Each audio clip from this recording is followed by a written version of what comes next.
You're listening to the Call Me Patty podcast, episode 1, Nature's Priests, the Druids and their influence on Christianity. I got Nature's Priests from a blog that I read, and I really liked that saying for Druids, because they are nature's priests, and we're talking about Christianity. I'm Charlotte Kimber. I'm Bantle. And today we have a lot of stories. Do we? We do. Okay, well, they're not my stories. Anyways, so the first time, actually, I ever heard about Druids was from World of Warcraft, because it was a class that you could pick, and so it was the best class, because you could shapeshift into, like, birds and cats. And walruses. Apparently. Maybe not anymore, though. That was like, times have changed.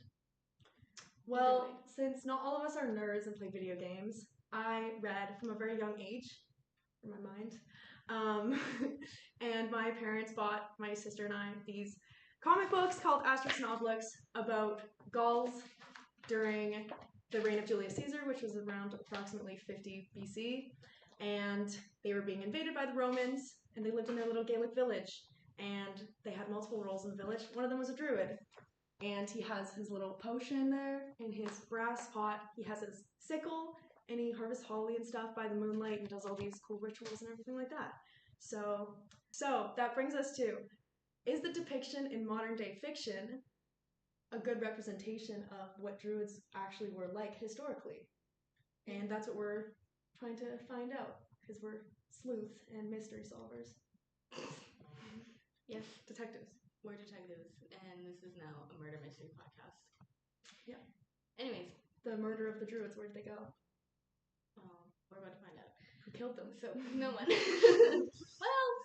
Well, anyways, take it away. Pre-Christian Celtic culture was an oral one. So speaking was the only way to pass down their traditions. And not a lot of them made it to modern day. However, there are still some that are heavily influenced by the Druids, and it's in the 4 festivals that I'm going to now attempt to say. You got this. Samhain, Imbolc, Beltane, and Lunasa. Each festival was connected to nature in some way, and the Druids were big parts of them. And so, because oral tradition made it really hard to follow the Druids to modern day, we have to rely on the lovely missionaries and of Christianity. Accounts of not so reliable historical narrators. Yes. But we've got an excellent team of a history major and a science major on our hands here. I'm not a science major. You're in science. Psychology major in sciences. Sure. I was doing it basic. But anyway, psychology major in sciences, so we will get to the bottom of this. We have all the skills that are necessary. Or we think so. And anyway, past that, we'll talk a little bit about trees and groves, because I found them super interesting. And to be honest, I went down a rabbit hole of looking at trees and significances of trees in different cultures. And I spent a long time doing that. But also on how Rome and the Roman conquest of Northern Europe, even though the Romans never actually took over Ireland, it was pretty much one of the only strongholds that was left in Europe and actually across the Middle East, Northern Africa area, that was untouched by the Romans. They still had cultural influences on them through trade and things like that. But because of the fact that Celtic culture is the blanket for the region and the people that live there, you've got the Gauls in France and Italy area, which the Romans did conquer, and so they've got a lot of accounts of Gaelic traditions, and yeah. Oral tradition makes it hard to know in depth about the Druids, and so when Christianity came around, their position was reduced down to sorcerer and witch doctor. From previously, Druids were highly respected in their societies as not only sorcerers, but prophets. They were like looked up to by their society, right? Yeah, and teachers, and they were the doctors, and people came to them for questions and things. Yeah. The chieftains and the nobles would want their input on issues within the society, so they were sought after. But when Christianity kind of came around, they tried to push them more towards something that was evil. And so they challenged the existing beliefs that the Irish people had at the time, and then in place they pushed a more evil view on them, and they wanted to convert people to Christianity. Like magic is bad, and because I think a lot of times people, when they can't understand something, they tend to demonize it because you're scared of it. Exactly. So they wanted people to fear them so that they would listen to their views on Christianity and their kind of ideas instead of what the Druids had to say. But yeah. So in this short segment, we want to kind of focus on how Druids and the idea of Druids affected Christianity outside of Celtic culture, so towards Gaul, and then how did their ideas expand in other parts of the world and influence further into history, specifically how similar the Druids were to the witch craze that kind of ravished early modern and medieval Europe. So I would like to talk about groves and trees. Yeah, so why did they pick trees? Why not like rocks or like water? Ants. Fire. So trees are interesting because it kind of goes back to the title of Nature's Priests. The Druids were super in touch with nature and living things, and trees are that. Rocks are not. I know. Newsflash. Rocks are not living. I know. Yeah. It was really surprising for me to hear that. But, what? But, sure, rocks were used in building tools and houses and, whatnot. But trees had a special place in symbolism in multiple cultures throughout the world, the historical world too, just because of the fact that trees are seen to grow differently in different areas. There's so many different species, and they have a very wide range of uses, as well as the fact that rocks are not edible. I know. I tried to eat one the other day, but no. Well, yes, they are. So, would you go take some bark and eat it? Well, for example, there are a lot of trees that bark is edible, and we collect sap for maple syrup. And trees produce flowers and fruit that we do eat. So, there's that. And if your dog is starving, you can feed it sawdust. Apparently. I heard that. Okay. The oak is the biggest symbol for Druids. It came from Duir, Celtic word, and that's the first one is Proto-Indian, Indo-European, for oak and tree. I thought of this off to the side of my own brilliant mind, that the word Duru and Duir is very similar to Duro in French, which means hard, and that's interesting because oak is an extremely hard wood. It has lots of uses for like construction, furniture, flooring. It's resistant to waterlogging and decay, and it's super heavy, but extremely prone to cracking. Duro is like the English word durability. So the oak represented endurance and longevity. Oak trees could live super long time, and it found a special place in the hearts of the Druids, especially because of the fact that they were known as like the king of the forest as well as the king of the groves. So when you'd have a grove of trees, the oak tree would stand taller than a lot of trees, and oftentimes it would grow in clearings where sunlight was. So you'd have this, like, it wasn't man-made, but you'd have this really cool, like, clearing of trees, and you just have, like, a big, strong oak tree in the middle. And the oak tree is also the symbol of multiple gods across different religions that were the gods of thunder in the sky, which shows the power of the oak tree. And there was an interesting ritual that the Druids performed, as described by Pliny the Elder in Historia Naturalis, which was written in the 1st century AD. It's a Roman guy. And so he's describing the Gaelic cultures around this. But basically he said that on the 6th day of the moon, which I'm not sure what that means, I guess the moon cycle, the Druids would climb the sacred oak tree, and using their golden sickle, they would cut down the mistletoe that grows on it, and then also sometimes using sacrifices of wild boar, and then that was to have protection and strength for the year to come. And they were also able to use this mistletoe to create a remedy to cure infertility and poison. We got ash and rowan as well, which wasn't as prized. The biggest one was oak, but which is the 5th letter in the Ogham alphabet, used in Beltane festivals, as we said before. And the tree of Ushna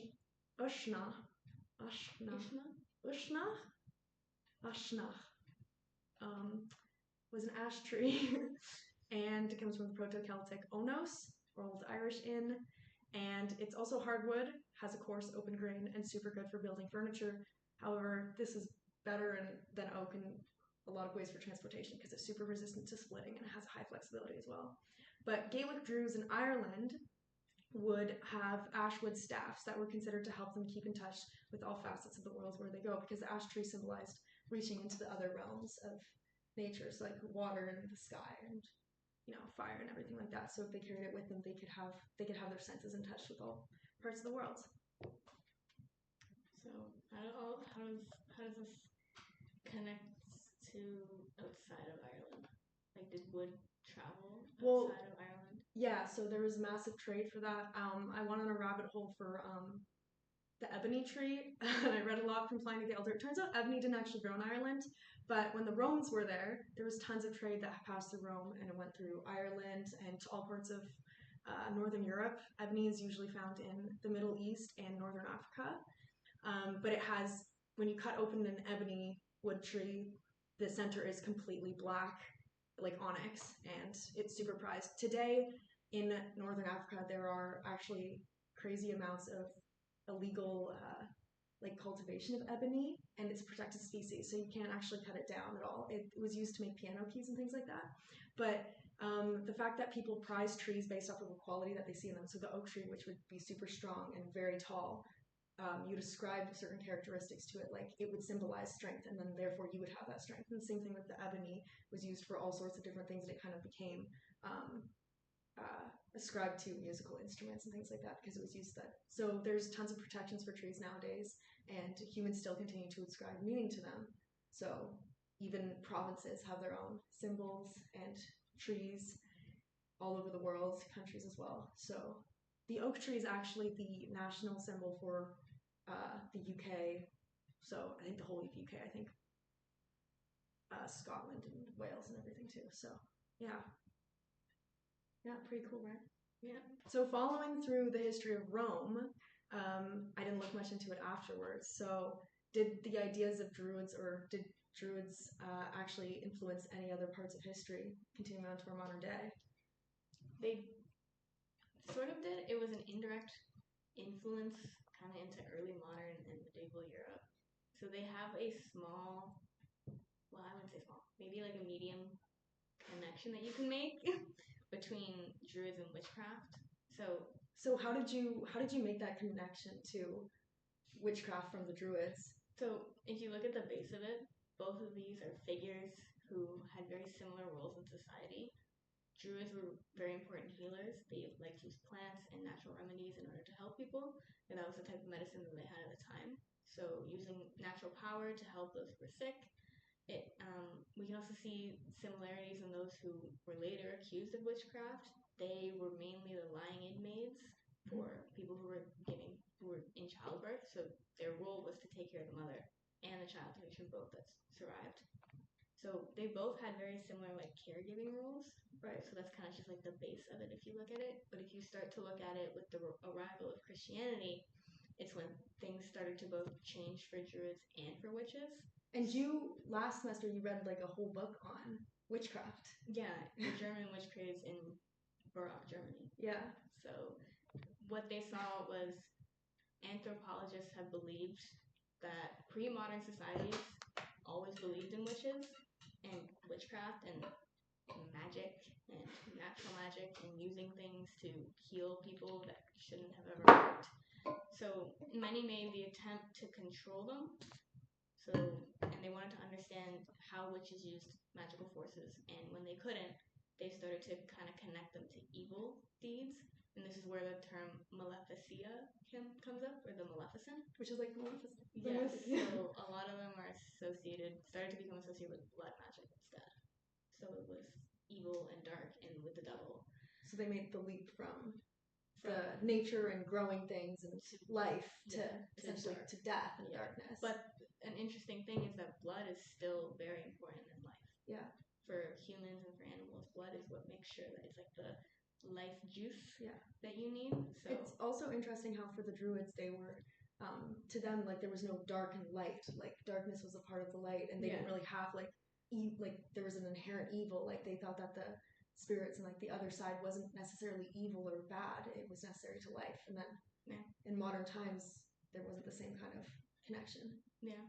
So there's one big connection that you can kind of make between looking past the roles and how both druids and witches kind of existed in very, very old societies. So witches were also seen as anti-Christian, especially their acts. So these women were pushed to death and society into a craze because of the idea that the church instilled in society with propaganda. So they would pass out these pamphlets with women on brooms flying to Sabbath. They were like colluding with the devil. So this spread all over Europe. It was especially popular in like Germany and France, which is kind of where Gaul was. Yeah. Well, not kind of. It is. Yeah. It's also actually interesting how, because you were talking about witches and the depicting of them, how they were all depicted as women. And well, that's an easy way because they're women. Because they're but in order to put this that's so what they saw. They're trying to put a negative image on this. Yeah. You have to have multiple factors that can prove that this is a negative image to help your propaganda for people. And blaming women was one of the easiest ways to do it. Yeah. Whereas, so when the church instilled in society that these women were evil and that they didn't fit into their little box that was Christianity, like good society. Yeah. So then it started to form this craze and like this fear, and even missionaries brought it to their new world, which was the Americas, which is where we are now. But it's like the new France and new Spain. They would bring it there, and then there was their own witch craze, and that's how you have Salem. Right. Because the idea still flopped. Just like on the Mayfair. Just like on the Mayfair, the Pilgrims came and they brought their ideas with them. Yeah. So this is similar, not completely, because the witches were always seen as bad. They were never good. But this is kind of similar to what the church wanted from the Druids. Yeah. So Druids, the church wanted to control them and their beliefs. So they pushed the same image of evil and there's not a lot of info on it because there's no written anything. But it is believed that the Christians kind of wanted to control society in their view, like they did with the witches, but the witches were later. So with the arrival of Christian missionaries, Druids still had some sort of power over the nobles and the chieftains in their society, and they would still listen to Druids.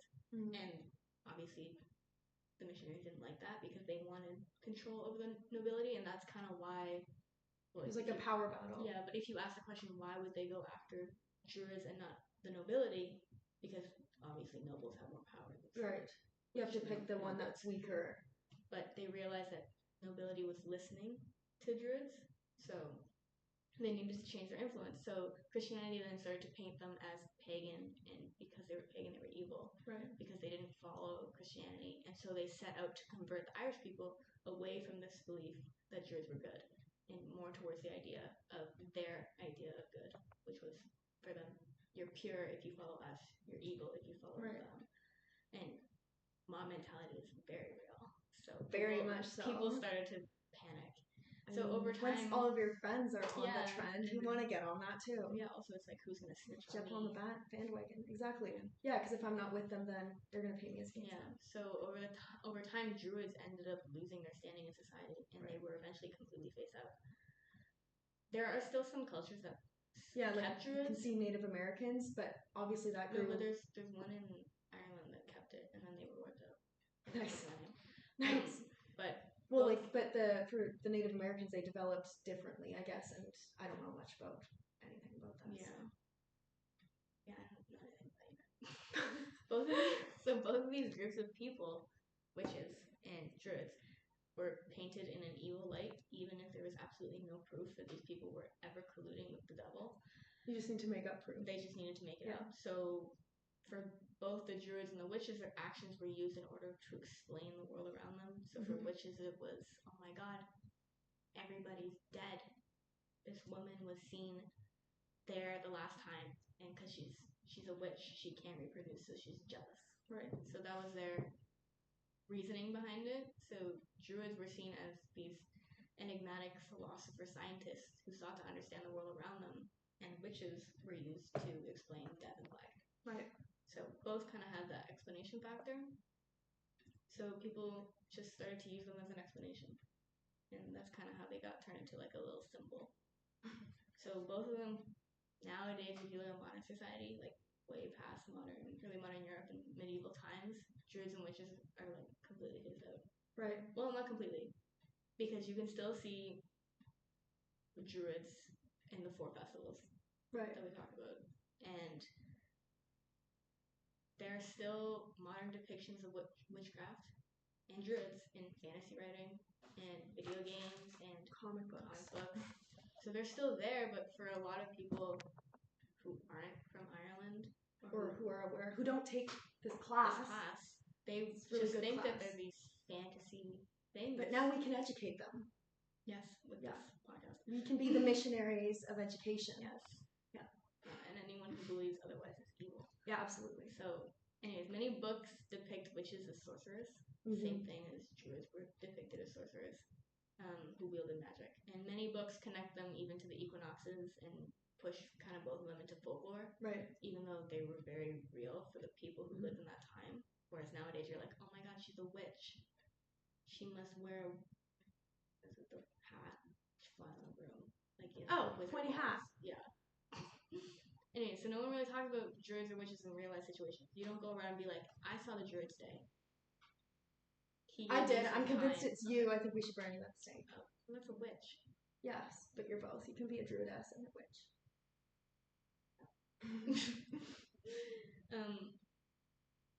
But kind of looking at it today in modern time, both of their legacies have continued. Yeah. In stories. That is true. But there are still modern day people who practice Druidism. It's a revitalization. Yeah, it's a revitalization of that. It's not a culture that continued on. It's kind of like I can't remember what they're called, but languages that we can recreate. Yeah. We've lost the languages, but we're able to recreate what we think they might have been. And there are groups of people, for example, there's tons of indigenous languages that speak indigenous languages that used to exist, but since there was no continuation of the culture, we don't know if it's exactly correct at all, but people have attempted to revitalize it. Yeah, so it's actually, for them it's a modern spiritual and religious movement. And witchcraft is also still practiced today, but it took on a new name called Wicca, which is a pagan, neo-pagan idea, which is kind of funny. It goes back to pagan. Yeah. Everything's pagan. Yeah, which draws heavy influence on the pre-Christian religions. Yeah. Like the Druids, who were pre-Christian. So there is kind of that connection. And it's not direct. People weren't like witches, Druids. They're the same. No. They're the same. They have their differences, but they all have the same spirituality, mysticism part of their. But the idea behind it and the way they were painted by the church is kind of the same. Yeah. So that's kind of that indirect past the Roman Empire into early modern, medieval, and then even further into now. And then now we can have better depictions of that, but it slowly goes through time. Yeah. And in conclusion, what we've learned is that everything in Ireland is Irish. Yeah. No. I know. Yeah, so we've done a little survival of the way Druids have been depicted. We did pre-Christian, kind of how they were seen before missionaries came. In between missionaries, kind of Rome, but more out Roman expansion missionaries. And then sort of how the idea kind of started to influence. And then a little break on trees. Yeah.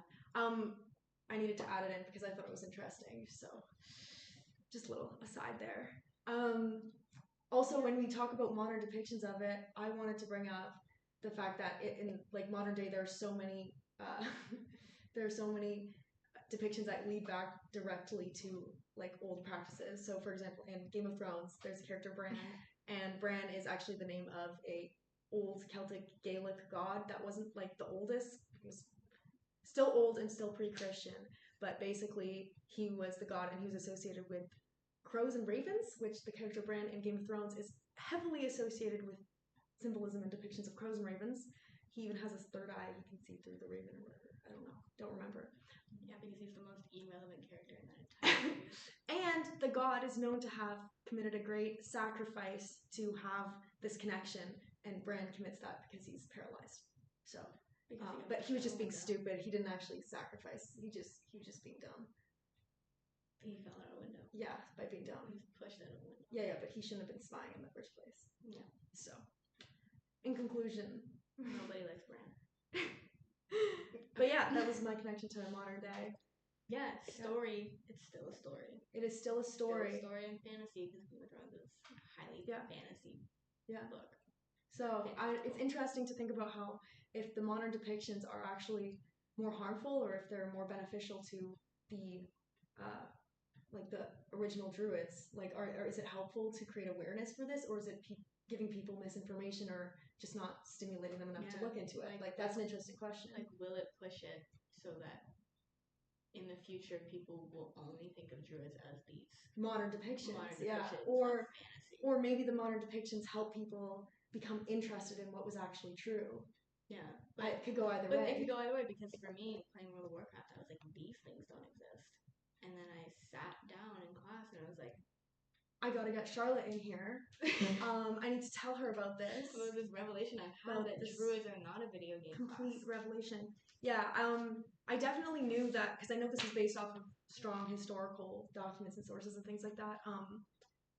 I think everybody knows about Ashur-Knowlix. It's pretty famous. But yeah, like I think this is a really good example of good modern depictions that are very closely related to the source. Like, and obviously not all modern depictions have to be closely related to the source. They can totally have their own spin and creativity and stuff like that. Right. But this one is one that's good for children and very, in my opinion, I could be wrong, but in my educated, humble opinion. Because my depiction of it is not at all like accurate at all. But in the end, did you have more fun playing that video game than I did walking to the library to get out a book?